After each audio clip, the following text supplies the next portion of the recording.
ये मोहम्मद आसिफ हैं, जिन्होंने बरसों पहले अपनी एक ऐसी ख्वाहिश को हकीकत में बदलने के लिए कदम उठाया जिसे मुआशरा आज भी कबूल करने को तैयार नहीं। मैं मुस्लिम फैमिली से हूँ, फादर डॉक्टर हैं मेरे, और ये स्कूलिंग लाइफ से मैंने डांस स्टार्ट किया था।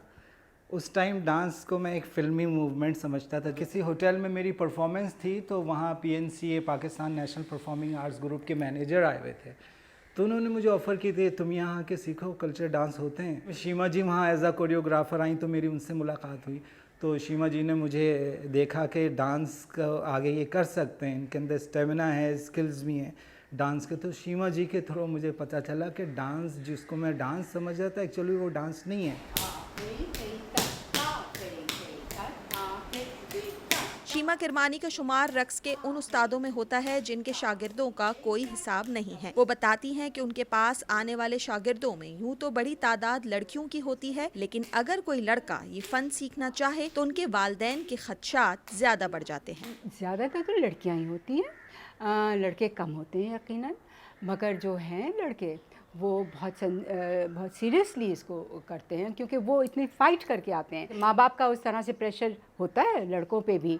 कई मेरे स्टूडेंट्स हैं जिन्होंने अपने बाप की मार भी खाई है लड़कों ने कि तुम मिरासी हो कोई।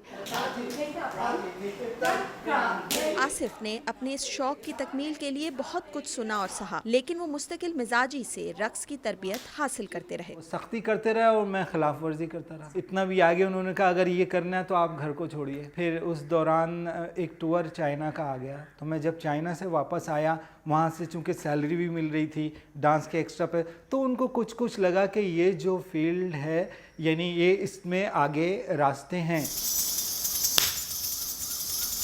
घुंघरुओं की थाप पर थरकते ये कदम कठिन हालात देख चुके, खौफ खत्म कर चुके, लेकिन अब भी समाज के बहुत से सवालात का जवाब देना आसिफ के लिए मुश्किल बन जाता है। तो बग़ैर मेहंदी और मायूं के तो वो नई शादी मानी जाती है, उसमें ढोल धमाके नाच गान उस हद तक एक्सेप्ट कर लिया है मगर दिल से नहीं किया है। मस्जिद जाता हूँ तो मैं ये बात नहीं बता सकता हूँ, क्योंकि वो जो इमाम साहब हैं वो भी जानते हैं मुझे, मेरी फैमिली को, तो उनको ये इतना पता है कि मैं PNCA में एज अ मैनेजर जॉब करता हूँ। तो और ये गलत भी नहीं है क्योंकि मैं डबल पोस्ट पे, तो मैं उनको वो वाली साइड दिखाता हूँ जो जिस साइड से समझता है।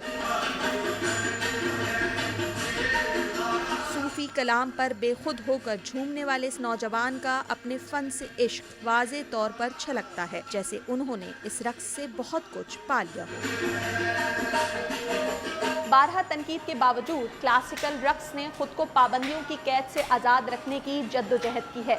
इस अमल में रुकावट जैसी भी हो, लेकिन आसिफ जैसे नौजवान इस रक्स के ज़रिए मोहब्बत और अमन के पैगाम को उजागर करने की कोशिशों में लगे हुए हैं। सिद्रा डार, वॉइस ऑफ अमेरिका, कराची।